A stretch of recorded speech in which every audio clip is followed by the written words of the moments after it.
ఆడవడు అజయ్ బాబు అజయ్ కుమారు ఏమన్నాడు?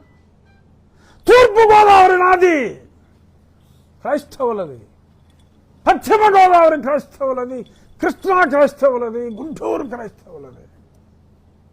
1,60,00,000 మంది ఉన్నారు.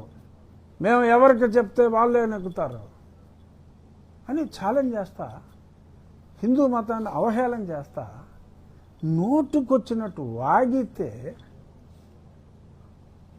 అయ్యి బాబా వాళ్ళు ఓట్లు పోతాయేమో అనే భయంతో, అంటే ఆ సోషల్ ఫ్యాబ్రిక్ని ఇంత అసహ్యంగా మాట్లాడి ఇళ్లలోకి వచ్చేసి బలవంతంగా ఇలాంటి మార్పిళ్ళకి గురి చేసినప్పుడు భారతదేశంలో 13 రాష్ట్రాల్లో, మొన్ననే మహారాష్ట్రలో కూడా మతం మారి స్వేచ్ఛ ఉంది. మతం మార్చే స్వేచ్ఛ ఇవ్వాల, బలవంతంగా మతం మార్చే స్వేచ్ఛ రాజ్యాంగంలో ఇవ్వాల.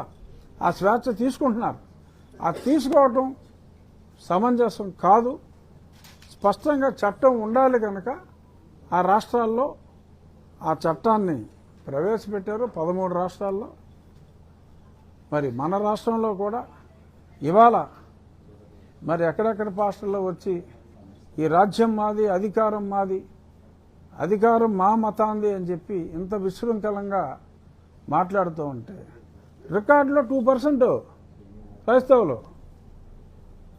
రియాలిటీ 22%. మరి అజయ్ అన్నాడు గొంతు అరుస్తూ కేకలేసి వాడు చెప్పిన ప్రకారం అయితే ఆల్మోస్ట్ 30% చెప్తున్నాడు లెక్క. 1,60,00,000 అంటే అంతేగా, ఆల్మోస్ట్ 30% చెప్తున్నాడు 5.5 కోట్ల జనాభాలో. సో ఆ రకంగా మాట్లాడుతున్నారు. పోనీ 22 అనుకున్నా, 2 అని చూపెడుతున్నారు. ఏంటి అవసరం అంటున్నా? 22 అయితే 22 అని చెప్పండి, 2 అని చెప్పి అబద్ధం ఎందుకు చెప్పాలి? ఇది సమంజసం కాదు.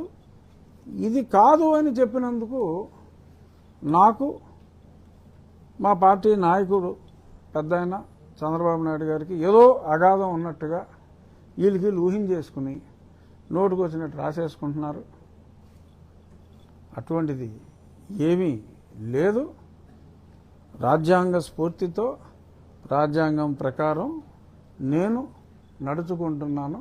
సో కాబట్టి ఇటువంటి నడకని తప్పు అని ఎవరు కూడా చెప్పరు.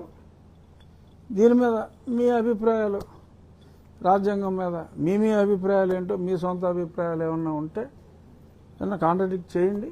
నేను ఏమన్నా సమాధానం చెప్పగలిగితే సమాధానం చెప్తా.